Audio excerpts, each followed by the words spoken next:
I knew I had this issue here.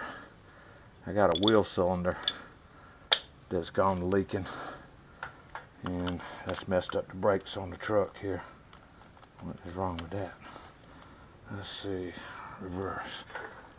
There's one. Love this tool. Ain't got to fire up that air compressor to run that pneumatic one. There. Tire. You stand right there. That thing's still got good tread on it. Alright, I wonder how much fun this is going to be to get off.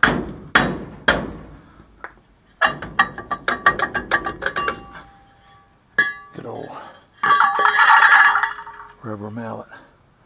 You know something?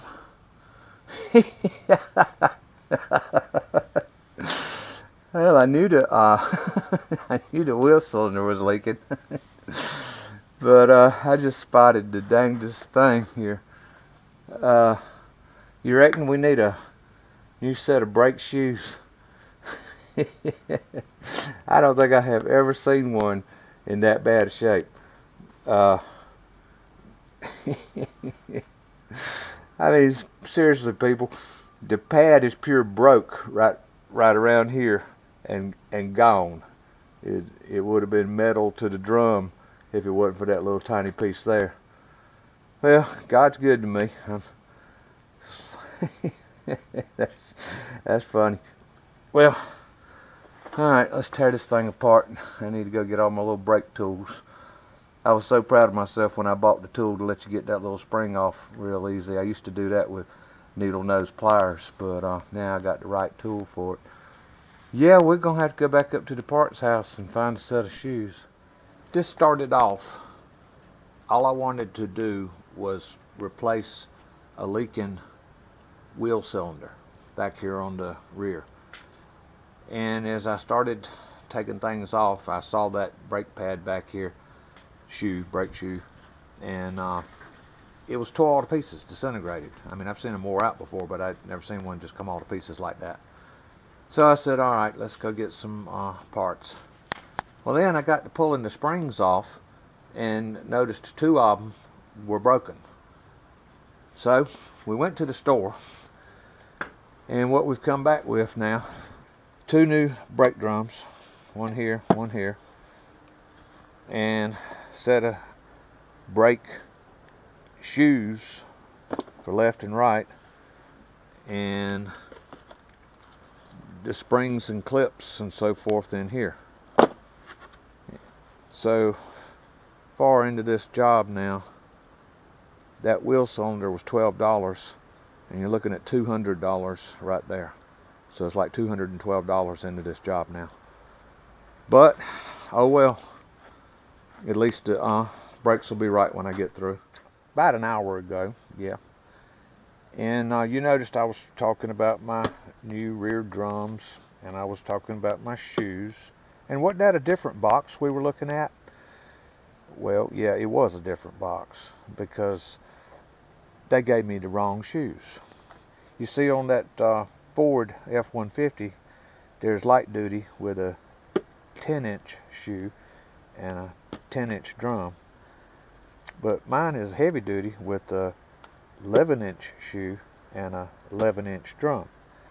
Now it was interesting that they gave me the right drum, because after I found out, you know, I got the shoes out and I got down there and started trying to put it on, and it won't lining up. Then I grabbed up one of the nasty ones right here and put them side by side, and sure enough, I had the wrong part. And you might remember, if you've been watching Soybean Farmer for a while, you might recall me saying, you know, I don't mind working on stuff if I could just get the right parts. So frustrating. Anyhow, I went back over there, and they didn't have an 11-inch shoe in the store. So went over to a different town, to a different parts store, and they found me the 11-inch rear brake shoes to go on my 1982 Ford F-150 pickup truck. I'm a little bit frustrated right now, and I got a headache. it just never fails, you know. I was thinking, why don't you just carry this up to the filling station? They do good work, and let them do this. And then I said, no, I'll do it. And here I am now. It's 4 o'clock, you know, and all I've managed to accomplish is what I showed you a little earlier. I've got the what started the whole thing, you know. I've got that rear brake wheel cylinder there and the line reconnected. And let's just check and see if the line's leaking. Let's see here. And the only way to see it's going to be lay down here.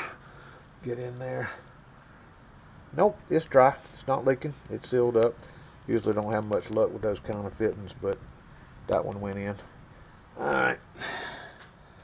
Well, let's get one of my brake shoes and come over here and see if we can put it on here. Around on parts, and anyhow, I got all the right parts. I just don't have all the parts in there that need to be in there. Wasn't thinking it through when I popped all that together. And this piece laying right down here, that piece right there, old dirty piece. Now they gave me a new spring to go here, but I need to reuse that. But that piece goes in there like that, and I'm gonna have to take the pads off, that back pad off, to get it in there like it's supposed to be. And even when you got the right tools to get these springs on and off, it's still kind of a booger bear. The tool's called a brake spring tool. I got it finished. I got it all back together. Got my new little pieces and parts in there. Got my new shoes on. Got it adjusted. The only thing left to do here is get Mrs. Soybean Farmer to come down here and press the brake pedal a few times so I can bleed the air out of this. But I got me that new drum. It's all shiny and pretty. And let's see.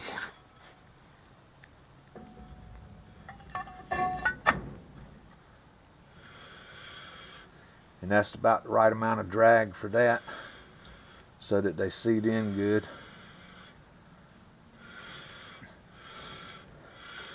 Yep, I'm good with it. Well, but one thing I did want to do, it's been a long time since I've done a brake job, and I forgot what I knew. It was right funny. That's brake spring tool I talked about, you know, having. But I forgot how to use it. I actually had to go to YouTube and watch a YouTube video on how to use a brake spring tool. And then the other thing, when I tore this all apart, got choked. When I tore this all apart and dropped all the nasty pieces in that oil pan right there, I thought I was just going to grab my parts and put it all back together. But I had wrong parts, which just story of my life. So there was a couple hours went by, and I kind of got fuzzy on my memory of how this thing goes back together. So I want to make a note here. Put this piece in first. Well, actually, the first thing you do is that, then that. Then put this piece in, then put these two springs in. Set the tensioner as short as possible. Put this so-called self-adjuster in, which don't work, ain't never worked. And the spring couples to the top of that and couple it to here. Dial this out. There. I just want to remember that. So next time I have to do this, I can go and watch my video and remember how to do it. So anyhow, that's it. I'm done. Put the tire back on, spin the lug nuts on it, and that side's done. It's been a fun day. Everybody, thanks a bunch for watching my videos and subscribing to Soybean Farmer. And God bless each and every one of you. Bye, y'all.